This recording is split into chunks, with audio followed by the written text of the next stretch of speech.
Do you know the feeling of being robbed right to your face, not with a gun, not with a shout, but with a smile and a PowerPoint slide? It's standing inside a glass-walled conference room, watching someone else say the words, "I built this from scratch," while the room nods along, impressed, and your own heartbeat is the only thing making noise in your head. I didn't scream. I didn't interrupt. I didn't defend myself. I waited. Because sometimes, the most devastating move isn't resistance. It's patience. My name is Natalie Brooks. I'm a senior software engineer at a mid-sized tech firm called Harborline Analytics, based just outside Cleveland, Ohio. And 6 months ago, I finished building something that would change the future of our company. Technically, it was called Thread Pulse. Internally, I thought of it as a living thing. A behavioral analysis engine designed to predict user churn before customers even realized they were unhappy. It didn't just read data. It sensed patterns. It learned moods. It flagged revenue risks with over 90% accuracy. It felt less like engineering and more like biology. I built it inside the dark, tangled architecture of our legacy system. I carved out space where none existed. I rewrote brittle pipelines. I stabilized systems no one else wanted to touch. I missed dinners. I missed weekends. I lived on burnt coffee and the glow of my monitor at 2 in the morning. And now, I was sitting at the far end of conference room B, watching someone else wear my work like a tailored suit. Her name was Claire Whitmore. She was our product lead. Claire was in her early 30s, polished, confident, always smiling. The kind of smile that felt friendly until you realized it never reached her eyes. She stood at the front of the room, remote in hand, pacing slowly like she owned the floor. Behind her, a slide glowed on the wall. Thread Pulse, a strategic retention initiative. Underneath, in clean white letters, was her name. Just her name.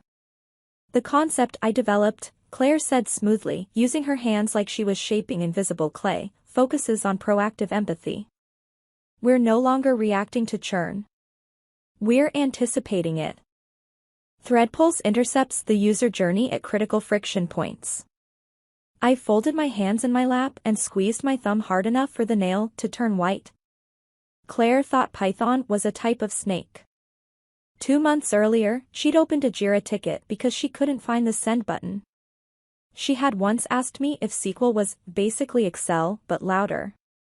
And now she was presenting my architecture like it had come to her in a dream. At the head of the table sat Marcus Hale, our new director of engineering. He had been hired 3 months earlier and had spent every day since proving he knew absolutely nothing about engineering. He loved buzzwords. Velocity. Alignment. Synergy. If you said velocity 3 times in a meeting, Marcus would probably promote you. He nodded along, tapping his pen. I like the speed on this, he said.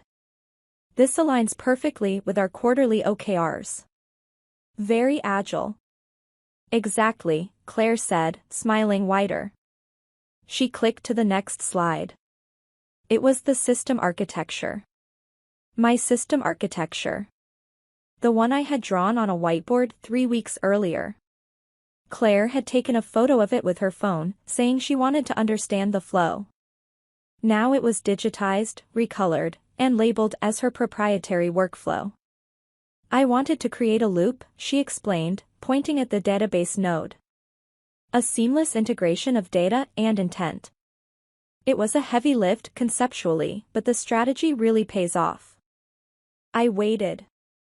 I waited for her to say my name. I waited for the corporate courtesy, the brief acknowledgement that usually came at this point. The part where managers took credit for the idea but thanked the engineer for the execution. It never came. Marcus leaned forward.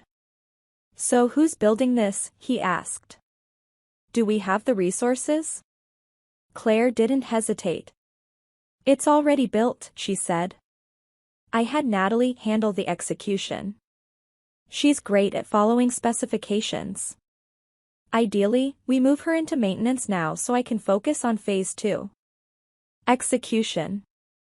Following specifications. The words landed like ice water down my spine. This wasn't a misunderstanding. This was erasure. She wasn't just taking credit. She was rewriting reality. Framing me as a pair of hands, not a mind. If I spoke now, I would lose. I knew the rules. A woman in tech who didn't smile enough, who was too direct, too technical. If I protested, I wouldn't be seen as wronged. I'd be seen as difficult. Is the code stable? Marcus asked, finally looking at me. I met his eyes. The code is stable, I said evenly. All unit tests are passing. Great, he said. Good job keeping up with Claire's pace. Let's deploy by Friday. The meeting ended 4 minutes later. People shuffled out. Claire lingered, gathering her laptop. As she passed me, she leaned in slightly. Thanks for backing me up, Natalie, she whispered. I really want to push this so we all get that bonus. Teamwork, I said. She walked away, heels clicking against the floor like punctuation marks at the end of a sentence she thought she'd finished. I went back to my desk in the open plan office, sat down, and stared at my monitors. I opened the internal documentation hub and navigated to the ThreadPulse folder. I clicked the master design document. The title had been changed. ThreadPulse Product Strategy. Owner, Claire Whitmore. Created by, Claire Whitmore. That was impossible. I checked the version history. No history available. She had duplicated the document, deleted the original, and scrubbed the timeline. Weeks of comments were gone. My explanations. Her questions. The proof she didn't understand any of it. To anyone looking now, it appeared that Claire had built ThreadPulse from nothing, and I had simply typed. I sat there while the office buzzed around me. Laughter near the coffee machine. Phones ringing. Claire thought she had buried me. She forgot one thing. Code leaves a trail. I opened my terminal and pulled the repository logs. Green text scrolled across the screen. Commit after commit. Author, Natalie Brooks. Timestamps at midnight. Weekends. Early mornings. Claire could steal the slide deck. She could steal the documents. She could steal the story. But she couldn't steal the repository. And she definitely couldn't explain how ThreadPulse actually worked. I closed the terminal and took a sip of water. If Claire wanted to be the architect, I would let her. I would let her stand in the spotlight. And when the lights got hot, I would make sure she was the only one standing there when the system asked a question she couldn't answer. This wasn't collaboration anymore. It was a trap. And she had just stepped into the center of it. The theft didn't happen all at once. It didn't come with a dramatic announcement or a public betrayal. It happened quietly, professionally, in small edits and polite phrases that slowly erased me from my own work. I started noticing it a few days later, on a Tuesday morning, when I pushed a critical optimization patch that cut query latency by almost 40%. It wasn't an easy fix. It required rewriting how our asynchronous requests were handled deep in the database layer. I posted a technical summary in the engineering channel, tagged the backend team, and went back to work. 7 minutes later, Claire replied, not to me, but to leadership. Just want to highlight that we successfully improved data retrieval velocity this morning, she wrote. This aligns with the efficiency goals I set last month. Great execution by the team. My name wasn't there. The race condition I'd spent 6 weeks untangling was reduced to the word velocity. I typed a response. Then I deleted it. Correcting her publicly would make me look petty. Claire knew that. Engineers are trained to care about the code. Product managers are trained to control the story. She was hijacking the narrative, and I was the engine under the hood no one talked about. 2 days later, I discovered I wasn't invited to the ThreadPulse roadmap meeting. When I asked Marcus, he smiled and said leadership wanted to keep things high level. Claire knows the product vision, he told me. We don't want to bog executives down with the how. The how. The part where legality lives. The part where systems break or survive. I went back to my desk, put on my headphones without music, and opened the repository. The commit history was still clean. Immutable. But then I noticed something else. The pull request descriptions. They had been edited.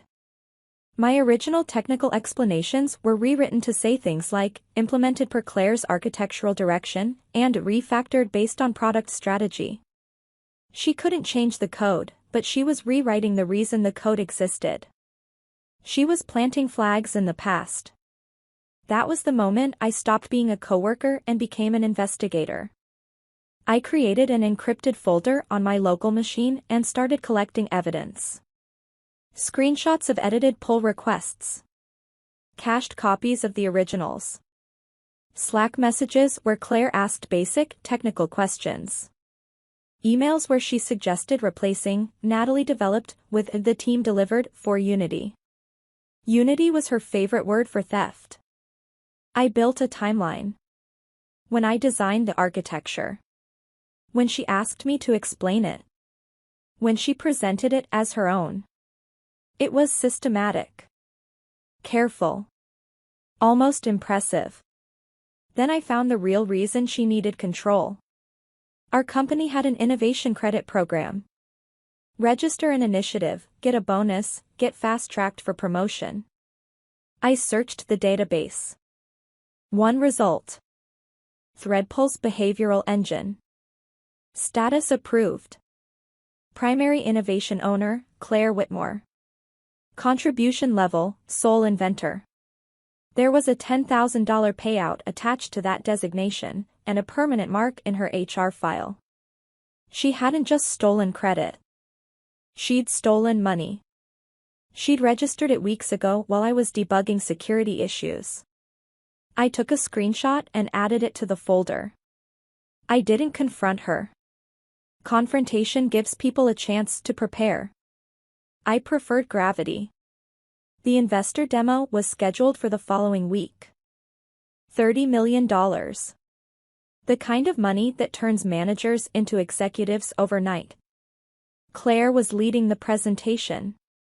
I was listed as technical backup. Invisible. She asked for my credentials so she wouldn't lose momentum during the demo. I said no. She tried to get admin access through IT using my name. I shut it down. Marcus told me to stop being rigid. I told him security policies don't pause for demos. Claire smiled less after that. The night before the presentation, I ran a final audit. That's when I found it. A small utility script used to generate PDF reports. 50 lines of code. At the top, a comment block with Claire's name. I recognized the structure instantly. I pasted it into a search engine. The result came back in seconds. It was copied directly from an open-source library licensed under GPL. A viral license. If you include it in proprietary software, your entire product must be open source. You cannot sell it. You cannot own it. If the investors discovered this after funding, the company would collapse. I could have fixed it in 20 minutes. I didn't. It wasn't my code. Claire was the sole inventor. I documented it and closed my laptop. The next morning, the conference room was glass and steel and nerves. The investors arrived without smiles. Claire stood at the front, confident, polished, ready to sell empathy at scale. She talked about vision. Graham, the lead investor, asked about governance. She gave marketing answers. He asked about compliance. She simplified. Then he asked about the architecture. She showed the diagram. The one without the anonymization layer. He saw it instantly. You're piping raw user data directly into the model, he said. Claire nodded, proud. It maximizes performance. It maximizes liability, he replied. She tried to pivot. Tried to pass it off as conceptual. Then he asked for a live demo. She clicked the button. The session timed out. She didn't have the token. She asked for my password. I refused. The room watched. Graham nodded. She's right, he said. No back doors. Desperate, Claire ran a local bypass script. The system loaded. Then it turned red. Compliance error. Missing approval. PI impact assessment required. She tried to dismiss it. Opened the logs. And there it was. The GPL license header, projected 10 feet tall on the wall. The room froze. Graham read it slowly. GPL, he said. Do you know what this means? Claire whispered that she didn't know. That she just needed a script. You copied open source code into proprietary software, he said. That makes it unsellable. He told his team to pack up. $30 million stood up and walked toward the door. Then he stopped. He looked at me. You knew, he said. Yes, I answered. Why didn't you fix it? I'm not the innovation owner, I said. I'm support. He laughed. Dark, sharp. Then he asked me to show him how the system should work. I logged in properly. Explained the security model. Ran the prediction with sanitized data. 12 milliseconds of latency. Legal. Clean. Real. He watched quietly. When it was over, he turned to Marcus. The technology is worth 30 million, he said. The leadership is worth 0. He gave them an hour to decide who actually ran the company. Claire was suspended. Her access revoked. The innovation credit reassigned. Graham asked me what I wanted. I told him. Interim head of engineering. Direct to the board. Correct the record. Full veto on compliance. He agreed. The term sheet went out. The money followed the truth. I walked out of the building into the cold Ohio air feeling lighter than I had in years. I didn't win by yelling. I didn't win by sabotaging anything. I won by letting people own exactly what they claimed to own. The narrative collapsed under its own weight. And for the first time, the story belonged to the person who actually wrote it. Thank you for listening to this story. If you've ever had your work taken, your voice minimized, or your expertise ignored, drop a comment below and tell me where you're listening from. I read every single one. If this story gave you even a small sense of justice, hit the like button, subscribe to the channel, and share it with someone who needs to hear that patience and truth still win. Until next time, stay sharp.